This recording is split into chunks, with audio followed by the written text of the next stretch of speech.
mailbag time here on Seahawks Today. I am merely Tyler Jones here with you. Thanks for joining us.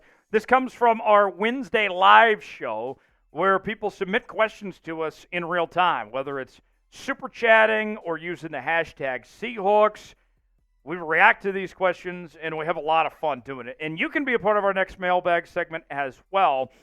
All you have to do is subscribe to the channel and turn on notifications. That will alert you when we have new content here on Seahawks Today, so you can know when we go live on the channel, not just for our Wednesday live show, but anytime we got breaking news, whatever it may be, this is where you're going to want to be here on Seattle Seahawks Today. And make sure your buddies are a part of it. Want to know that news before your friends? You're going to find out everything you need to know here on Seahawks Today. Subscribe now, turn on notifications. We'll get started with today's show. Dan Miller with a $100 super chat. Bang! Dan says, I believe Seattle will trade down their 16th pick. Can we get a lower number 1 and 2 number 2 picks? What do you think they will trade down? Dan, for me, as I've said previously, it all depends on the situation that falls in front of the Seahawks here, okay? Think about this. If Dallas Turner is on the board still, if, let's say, Brock Bowers is still available, if J.J. McCarthy is still available, I know some people aren't going to want to hear that, but we're here to tell you what you need to hear, not what you want to hear on Seattle Seahawks Today. If any of those guys are still available when Seattle picks at 16, they will take one of those guys. It all just depends on how the board shakes out. If their targets are all gone and there's somebody they're not 100% set on, then you trade down and see what you can get. Last year, if you recall, the Patriots traded down with the Steelers just a few spots. All they picked up was a 4th-round pick for trading down like 3 or 4 spots. So it's hard to say how much they could actually get, but I would say it all depends on how the board shakes out as far as if the Seahawks trade down or not. Quality over quantity with a $2 super chat. Thank you, Quality over quantity. Says, what if the Hawks pick up Joe Milton in the 4th round? Joe Milton, let me give him the benefit of the doubt for a second here. Joe Milton was in a situation in Tennessee where he wasn't put in the best position to succeed. If you recall, before he was there, Hendon Hooker had an outstanding season, was a Heisman candidate, ultimately had an awful injury that ended his season, but he got to play with some fantastic receivers like Jalen Hyatt, among others. And then when Joe Milton took over the next year, all of those guys were gone. So Joe Milton didn't really get a chance to play to his full potential, show off his entire arsenal of skill sets, if you will. So I'll give him that benefit. He's got an incredible arm, but I'm just a little skeptical just because I didn't get to see him play at full strength. It was quite the opposite of LSU and the Jaden Daniels situation, where Jaden Daniels got to look the best he possibly could because of all the talent that they had around him there. So 4th round, I don't think so. I like Michael Pratt more than I do Joe Milton if you're going to go with a late-round quarterback, but we'll see. He's certainly got a big arm that all the truthers love. Smitty's Burner, all right, Sam. Does Sam Howell have a chance to start for the Seahawks this year? The answer is yes. Let me explain. Is Sam Howell going to start week 1 for Seattle? No. But the leash on Geno, I don't think is very long. Let me explain why. The crowd that was all in, invested on Geno Smith, they are gone. That was Pete Carroll. That was Shane Waldron. It was that staff. That was Geno's corner. Those were the people that stood up for him through thick and thin. Those guys aren't there anymore. Mike McDonald, for the first time this week, we heard him say anything supportive about Geno Smith. And he's been the head coach for, 2-3 months now? And he just now said something? John Schneider's been kind of critical of Geno Smith, actually.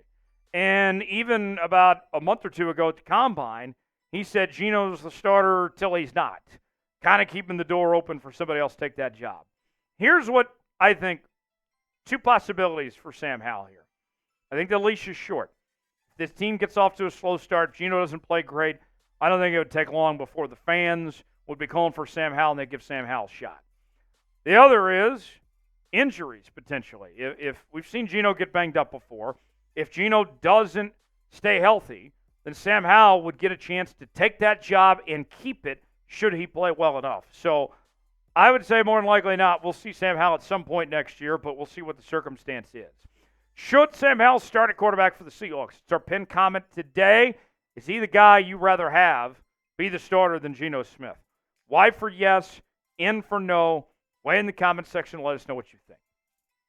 Today's show is sponsored by Game Time. Game Time, the place to go for last-minute tickets for the best seats and the lowest prices guaranteed. Download Game Time today and save $20 off your first purchase when you use the promo code ChatSports to check out. Here's how it works. Choose the event you want to go to. Then from there, you choose your seat. You see if you like that seat or not. Might stumble upon a flash deal. And then voila, you are checking out on Game Time, whether it's through Apple Pay, Google Pay, Venmo, all major credit card providers. Maybe you want to go see the Seattle Mariners opening weekend against the Boston Red Sox, those nasty Sox. Then play along and check out Game Time and see for yourself. Go see those Mariners and enjoy some baseball, which I can't think of anything better to do this weekend than watch the Seattle Mariners. Do so yourself. Download Game Time today. $20 off. Promo code ChatSports at checkout. Terms and conditions to apply. Game Time, proud partner of Seahawks Today and Chat Sports. All right, next question from Brian Bosworth. Boz wants to know, how will the new kickoff rule affect the Seahawks? So the NFL is switching the kickoff rule to what the XFL has done the last couple of seasons. Who would have thought that Vince McMahon would be changing the National Football League, would have that type of impact? Vince has got a number of issues right now, so maybe he's not thinking about it. But nonetheless. So what this kickoff does, a couple things. It's very exciting. It brings the importance of the kickoff back to the forefront. And two, safety-wise, it is much safer than the current format of how the kickoff is. Now, directly for the Seahawks, pressure's on Dee Eskridge now. Dee Eskridge, with DJ Dallas gone, Dee Eskridge is the guy. And Dee Eskridge, I don't know what his role will be as a receiver, if he'll even see time on the field when it comes to 4 and 5 wide receiver packages.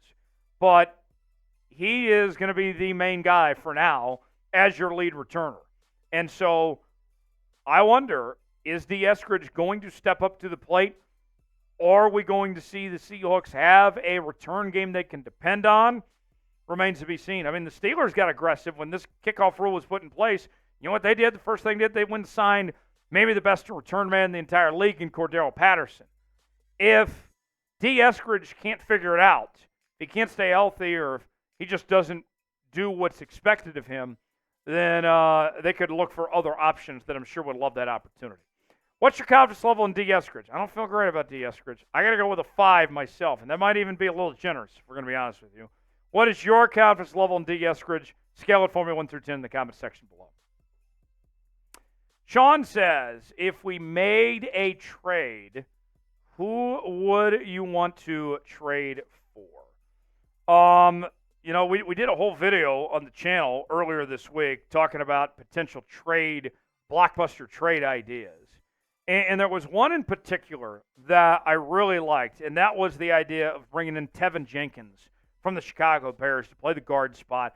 Maybe give up like a 4th-round pick. You get a starting guard that's coming off the best season of his career. I like the idea of maybe bringing in a guy like Tevin Jenkins. I know that, we talked earlier in the week about like a Mark Andrews and, Hassan Reddick, and those ideas sound great, but it's going to be easier said than done. But Tevin Jenkins, I think you realistically could pull off. Nathan says, what if we traded Tyler Lockett for a 2nd-round pick? With that contract, I don't see who's giving up a 2nd-round pick for Tyler Lockett. I don't think the trade market would actually be too kind to Tyler Lockett for a guy that's, 32 years old and coming off a down season, and we don't know how much longer he's going to play. I think Tyler Lockett, the idea of trading him is a little unrealistic, if we're going to be frank, Nathan. The man himself, could Plumlee be our secret weapon? Maybe so. You might be on something, man himself. We'll see. It's early to tell in that department, but yes, I would not rule that out. So, the man himself, thanks for that question there on the mailbag today. Got time, I think, for one more here. Steve John writes, if Michael Penix there in the second round, do you take him? Well, Seahawks don't have a second round pick, so you'd have to trade back into the second round. I'm not opposed to it. I think it's certainly possible. Would I do it? It really just depends on how much it takes to get back in the second round. If you can get back the second round reasonably and get Penix, let's do it. Let's see them do it. Thanks for joining us here on Seahawks Today. For the latest happenings in your favorite team all offseason long, subscribe to the channel now, and we'll see you next time.